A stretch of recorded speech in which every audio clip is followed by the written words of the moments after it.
Hello all, welcome to day 6 of my 30 days weight loss challenge. So previous రీల్లో చెప్పినట్టు weight loss ఛాలెంజ్లో ఉన్నప్పుడు మనకు కనుక క్రేవింగ్స్ వస్తే ఏం చేయాలి అన్నది ఈరోజు వీడియోలో చెప్పేస్తాను నేను. అంతకన్నా ముందు ఈరోజు నేను ఏం తిన్నానో మీకు చెప్తాను. సో మార్నింగ్ లేవగానే నేను ఒక హాట్ వాటర్ డ్రింక్ ప్రిపేర్ చేసుకున్నాను, ఆ స్క్రీన్ మీద చూపించిన సీడ్స్ అండ్ వాటితో పాటు. Then had my nuts and soaked raisins అవి తిన్నాను.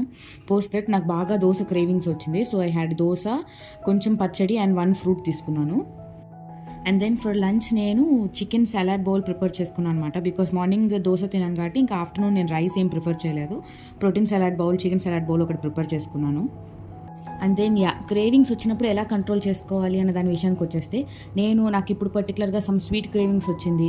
బాదుషా ఉంది అక్కడ, but I can't eat badusha. So దాని ప్లేస్లో నేను వేరే హెల్తీ ఆప్షన్స్ ఏమైనా చూసుకుంటున్నాను.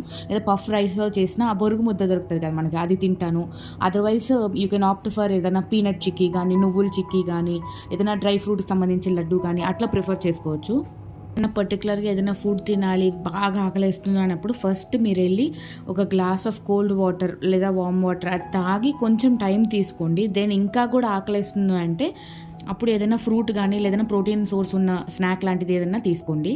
ఆర్ సమ్టైమ్స్ మనకి రైస్ పోర్షన్ అయిపోయినా కూడా ఇంకా రైస్ తినాలనే క్రేవింగ్స్ వస్తుంది. సో అలాంటి టైంలో కంప్లీట్గా బౌల్ పెట్టేసుకొని మొత్తం డైట్ మొత్తం ఆపేసి తినేయకుండా ఒక ముద్ద 2 ముద్ద తినేసి అక్కడితో ఆపేసేయండి. సో దట్ మీరు తిన్నాను అన్న సాటిస్ఫాక్షన్ ఫీలింగ్ మీకు వస్తుంది, క్యాలరీ ఎక్కువ కాకుండా కూడా ఉంటుంది. సో దట్ మీరు మొత్తానికి ఇంకా డైట్ స్టాప్ చేసేసి క్రేవింగ్స్ వల్ల అట్లా చేయకుండా 3 to 4 daysకి ఒకసారి మీ ఫేవరెట్ ఫుడ్ ఏదైనా విత్ లెస్ ఆయిల్ వాటితో చేసుకోవడానికి ట్రై చేయండి. Being a breast feeding mom, నేను ఈ వెయిట్ లాస్ జర్నీలో నా క్యాలరీస్ ఎలా కౌంట్ చేసుకుంటున్నానో రేపటి వీడియోలో చెప్తాను.